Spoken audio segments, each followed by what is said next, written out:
खुद लिखेंगे अपनी किस्मत, आप खुद चुनेंगे अपना रास्ता, हर मुश्किल हो जाएगी आसान, ग्रह नहीं करेंगे आपको परेशान, क्योंकि बदलने वाला है आपका भाग्य, महाभाग्य।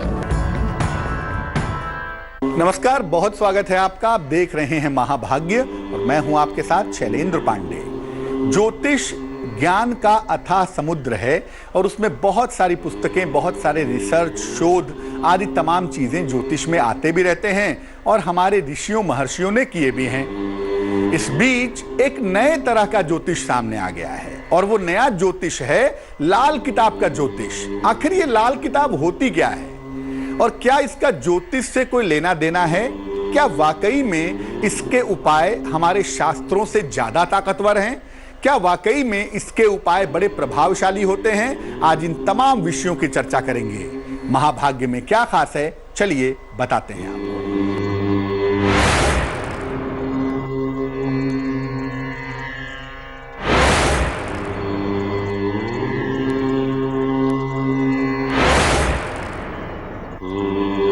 तो आज हम बात करेंगे लाल किताब के सच के बारे में और इसके एक एक पहलू से आपको परिचित कराने का प्रयास करेंगे। लेकिन तमाम दर्शकों को मैं बता दूं कि अगर आप महाभाग्य में हमारे साथ जुड़ना चाहते हैं तो आप हमें सीधा मेल कर सकते हैं mahabhagya@aajtak.com पर। आपके तमाम मेल में से एक मेल का हम चुनाव करेंगे और आप अपना नाम और टेलीफोन नंबर लिख करके उसमें हमें भेजेंगे तो आपको टेलीफोन करेंगे और आपकी समस्याओं को सुन करके उनका समाधान बताएंगे। तो आप हमें मेल करते रहिए। इस बीच हम जान लेते हैं कि कल के दिन की शुरुआत कैसे करेंगे, क्या करें उपाय जिससे आने वाला कल हो जाए सुंदर। कल प्रातः काल हनुमान चालीसा का पाठ कर लीजिएगा। कल सुबह सुबह एक बार हनुमान चालीसा का पाठ कीजिएगा और उसके बाद हनुमान जी को प्रणाम करके दिन की शुरुआत कीजिएगा। पूरा दिन आपका अच्छा होगा, पूरे दिन के कार्यों में आपको सफलता मिलती रहेगी। सबसे पहले जानते हैं कि आखिर ये लाल किताब है क्या। ज्योतिष का और लाल किताब का क्या कनेक्शन है, क्या संबंध है, रिलेशन है। देखिए, लाल किताब को ज्योतिष का एक ग्रंथ माना जाता है। ऐसा नहीं कि वारामिहिर ने लिखा है या बड़ा प्राचीन ग्रंथ है, ऐसा नहीं है, लेकिन लाल किताब को ज्योतिष से जोड़ा जाता है। ज्योतिष का एक ग्रंथ इसको मानते हैं। इसके सिद्धांत सामान्य ज्योतिष से थोड़े अलग होते हैं। जो नॉर्मल ज्योतिष है, जो महर्षि पराशर का ज्योतिष है या जो श्री कृष्णमूर्ति पद्धति है, उससे बिल्कुल अलग हटके इसके सिद्धांत सामान्य ज्योतिष से अलग हैं। और ये ग्रहों की सूक्ष्मता पर विचार नहीं करता, उनकी प्लेसमेंट पर विचार करता है, उनके स्थान पर विचार करता है कि कौन सा ग्रह कहां बैठा हुआ है, ग्रह की डिग्री क्या है, वक्री है, मार्गी है। इन सब बातों पर लाल किताब विचार नहीं करती। इसके उपायों में मंत्र जप की बात, कि कोई मंत्र जप लो, या ग्रहों की शांति की बात नहीं कही गई है। यह किताब जीवन की कुछ समस्याओं से निकलने के लिए टोटकों का मार्ग बताती है, छोटे छोटे उपाय बताती है जिनको आप टोटके कह सकते हैं और जो करने से आप जीवन की मुश्किलों से निकल जाएंगे। ऐसे तमाम छोटे छोटे उपाय और टोटके बताए गए हैं। ये टोटके अनुभव और ज्योतिष के आधार पर लिखे गए हैं। इसके पीछे कोई विज्ञान नहीं है, कोई वैदिक ज्योतिष नहीं है। किसी आचार्य ने, किसी विद्वान ने अपने अनुभव के आधार पर अलग अलग चीजों के अलग अलग उपाय लिख दिए हैं।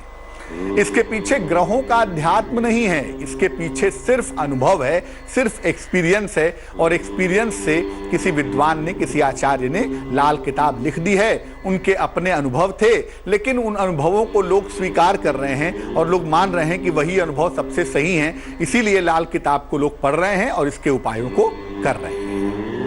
अब ये जानते हैं कि लाल किताब के जो उपाय हैं या जो टोटके हैं वो किस तरीके के होते हैं, क्या होता है उनमें। देखिए, लाल किताब में ग्रहों के लिए चीजों को दबाने के उपाय होते हैं। उसमें कहा जाता है कि एक सीसी में सुरमा भर के निर्जन स्थान पे दबा दो, ऐसा कहा जाता है। लाल किताब में ऐसा काफी लिखा हुआ है। यह भी कहा जाता है कि बहते पानी में दूध बहाओ, बहते पानी में नारियल बहाओ, बहते पानी में कोयला बहाओ, बूली बहाओ, ये तमाम चीजें भी जल में बहाने के लिए कही जाती हैं। इसमें जीवनचर्या में तमाम बड़े बदलाव करने को कहा जाता है। यहां तक कहा जाता है, कुछ विद्वानों का सजेशन ऐसा भी होता है कि भैया आपकी कुंडली में बृहस्पति की स्थिति अच्छी नहीं है तो आप अपने घर में मंदिर मत रखिए, आप अपने घर में पूजा मत करिए। ऐसी भी बात लाल किताब में कही जाती है। इसमें कहा जाता है कि उपाय लगातार 43 दिन तक करिए, और अगर आप ये उपाय खुद ना कर पाएं तो जिससे भी आपके खून का रिश्ता है वो आपके लिए उपाय कर सकता है, और लोग करते हैं। मान लिया मेरे लिए उपाय बताया गया और मैं नहीं कर पा रहा हूं या मैं नहीं मान रहा हूं, तो मेरे माता पिता, मेरी संतान, मेरी बहन, भाई, जिनके साथ मेरे खून का रिश्ता है, ऐसे तमाम लोग मेरे लिए उपाय कर सकते हैं, ऐसा लाल किताब कहती है। अब सवाल यह है कि लाल किताब का सच आखिर है क्या? क्या वाकई में इसके उपाय वैदिक ज्योतिष से ज्यादा प्रभावशाली हैं? क्या वाकई में लाल किताब इतनी ज्यादा मूल्यवान है कि हमें अपने परंपरागत ज्योतिष को छोड़ करके लाल किताब को फॉलो करना चाहिए? क्या वाकई में ऐसा है? लाल किताब का सच क्या है? देखिए, लाल किताब के उपाय ज्योतिष के सिद्धांतों पर आधारित नहीं हैं। ज्योतिष के सिद्धांत, मान लिया चंद्रमा 8वें खाने में बैठ गया तो लाल किताब कहेगी चंद्रमा अष्टम में है, बुरा है, ये करो वो करो। लेकिन अगर हम भारतीय ज्योतिष में चलें तो हम ये देखेंगे कि नवमांश में चंद्रमा की पोजीशन क्या है, अष्टम भाव में किस राशि में चंद्रमा बैठा है, किस ग्रह से दृष्टि पा रहा है, ये तमाम बातें लाल किताब नहीं कहती है। और ये टोटके जो होते हैं वो ज्यादातर अतार्किक होते हैं। कान छिदवा लो, चूल्हे को दूध से बुझाओ, पानी में दूध डाल करके नहाओ, जूते चप्पल का ऐसे करो वैसे करो, नदी में उड़द बहाओ, ये तमाम तरह के उपाय जो इलॉजिकल हैं। ज्यादातर जो उपाय हैं वो अतार्किक हैं। जमीन में चीजों को अगर आप दबाने लगे, पूरा हिंदुस्तान अगर लाल किताब फॉलो करने लगे तो जमीन में फसल के बजाय खाली सीसी ही दबाना शुरू कर दीजिए, जमीन अशुद्ध होगी। साथ ही साथ नदियों में चीजें बहाइए, ऐसा नहीं है, वैदिक ज्योतिष में भी कहा जाता है कि नारियल प्रवाहित करो, लेकिन हर चीज नदी में बहाना, दूध नदी में बहाना, ऐसा तो वैदिक ज्योतिष कहता नहीं है। इसीलिए नदियों में चीजें मत बहाइए, नदियां प्रदूषित होती हैं। और वैसे भी हमारा देश, हमारे देश के लोग स्वच्छ भारत की तरफ चल रहे हैं, आप अस्वच्छता क्यों पैदा कर रहे हैं? इसमें पूजा करने से भी रोका जाता है। पहले भी आपको बताया कि बहुत सारे लाल किताब वाले कहते हैं कि आपकी कुंडली में फला ग्रह की पोजीशन ठीक नहीं है तो आप पूजा पाठ मत करो। क्यों ना करें? हम ईश्वर की उपासना ना करें और आपकी सारी फालतू बात मान लें, ऐसा क्यों करें हम? तो पूजा करने से रोका जाता है, जो कि सही नहीं है। और इसके उपाय ज्यादातर समय बर्बाद करते हैं जिनका कोई भी ज्योतिषीय आधार नहीं है, कोई भी एस्ट्रोलॉजिकल ग्राउंड नहीं है। मैं फिर कहूंगा, किसी विद्वान का अपना अनुभव है। मैंने अपने अनुभव से कह दिया कि रात में मुझे सूर्य दिखता है, ये मेरा अनुभव है। तो क्या मेरा अनुभव सही होगा, ये जरूरी है क्या? ऐसा तो है नहीं। इसलिए किसी एक आदमी का अनुभव पूरी दुनिया के ऊपर थोप दिया जाए, इंपोज कर दिया जाए, ऐसा आवश्यक नहीं है। अब आप कहेंगे कि मैं बहुत सारे लाल किताब के उपाय करता हूं या लोग मुझे बताते हैं, तो मेरा दृष्टिकोण क्या होना चाहिए? लाल किताब के उपाय करने के बारे में मुझे क्या सोचना चाहिए, क्या समझना चाहिए?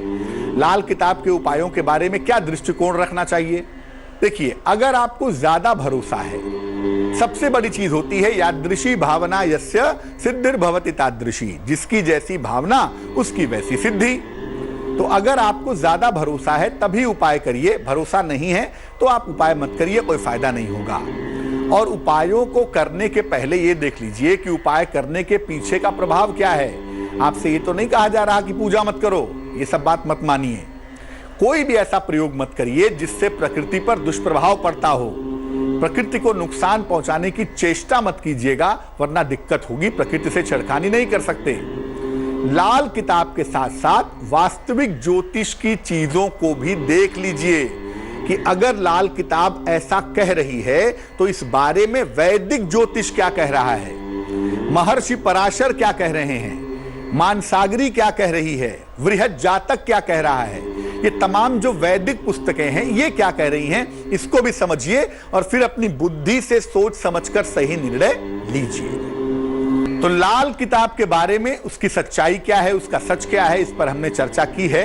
बात करेंगे आज के लकी विजेता से भी, लेकिन उसके पहले जान लेते हैं धन के उपाय मनी मंत्र में।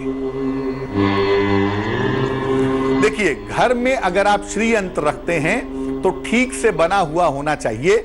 अगर एक बिंदु भी गड़बड़ बनेगा श्री यंत्र का तो धन हानि के योग बन जाते हैं। इसलिए घर में जब भी श्री यंत्र रखें सोच समझ के रखें, क्योंकि एक भी पॉइंट गड़बड़ हुआ तो धन की मुश्किलें आपको परेशान करना शुरू कर देंगी। एक दर्शक आज के लिए हमारे लकी विजेता हैं, उनसे बात करते हैं। नीरज हैं रामनगर उत्तराखंड से। नीरज से बात करते हैं। नीरज, बहुत बहुत बधाई हो आपको और बहुत बहुत स्वागत है आपका। बताइए। पंडित जी प्रणाम। मैं काफी समय से आपसे बात करना चाह रहा था पंडित जी। मैं पिछले 5 साल से काफी परेशान चल रहा हूँ। एक तो किसी ने मेरे से जो है कुछ पैसे लिए हुए थे मेरे बच्चों के काम कराने के एडमिशन के नाम से। उन्होंने वो काम तो कराया नहीं और मेरे पैसे और वो वापस नहीं कर रहे हैं। बहुत बड़ी रकम है। और दूसरा, मेरी जॉब की कंडीशन भी उतनी अच्छी नहीं चल रही है। मैं काफी परेशानी में चल रहा हूँ फाइनेंशियल। तो ये सब कब तक ठीक हो पाएगा? डेट ऑफ बर्थ बताइए अपनी। मेरा मार्गदर्शन करें। जन्म तारीख? सॉरी, जन्म की तारीख? जन्म की तारीख 17 सितंबर 1969। समय रात के 1:55। कहाँ पे? रामनगर डिस्ट्रिक्ट, नैनीताल, उत्तराखंड। कुंडली आपकी कर्क लग्न की बनती है। राशि आपकी जो बनती है वो बनती है वृश्चिक। महादशा शुक्र की है और अंतरदशा आपकी सूर्य की चल रही है। पहली बात यह है कि आपकी नौकरी में जो स्थिरता आएगी, नौकरी में जो स्टेबल होंगे, वो 2020 के पहले नहीं हो पाएंगे। 2020 से नौकरी में आपके स्थिरता आ जाएगी। लेकिन जो फंसा हुआ पैसा है आपका, वो अगले साल मार्च के बाद मिलना शुरू होगा। पूरा पैसा तो नहीं मिलेगा, 60-70% तक पैसा आपको वापस मिलेगा। 20-30% पैसा आपका फंस सकता है या डूब सकता है। फिलहाल आपका पैसा आपको मिले, आपकी नौकरी बेहतर चले, इसके लिए आप एक मोती बनवा के पहन लीजिए। 10-12 रत्ती की मोती चांदी की अंगूठी में, दाहिने हाथ की सबसे छोटी उंगली में। सोमवार की रात को मोती पहनने से आपको लाभ होगा। और रोज सुबह और रोज शाम 108 बार शनि का मंत्र जपें, ओम शं शनैश्चराय नमः, तो आपके लिए फायदेमंद रहेगा। चलिए अब कार्यक्रम के अंत में जान लेते हैं महाभाग्य का महा उपाय। अगर आपको शिक्षा में हमेशा सफलता पानी हो तो क्या करेंगे? एक चौकोर सा स्क्वायर सोने या पीतल का टुकड़ा ले लीजिए। इस पर ऐंग लिखवा लीजिए। स्क्रीन पर देखिए, ऐंग लिखवा लीजिए इसके ऊपर। और बृहस्पतिवार के दिन इसको मां सरस्वती को अर्पित करिए। इसके बाद लाल धागे में डाल करके इसको गले में पहन लीजिए। आप शिक्षा प्रतियोगिता के क्षेत्र में सफल होंगे।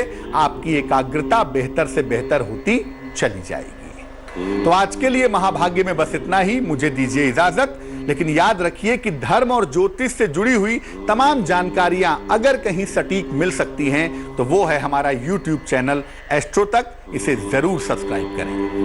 नमस्कार। लेटेस्ट खबरों के लिए यूं ही देखते रहिए तेज, और इस वीडियो के पसंद आने पर लाइक, शेयर एंड सब्सक्राइब करना ना भूलें।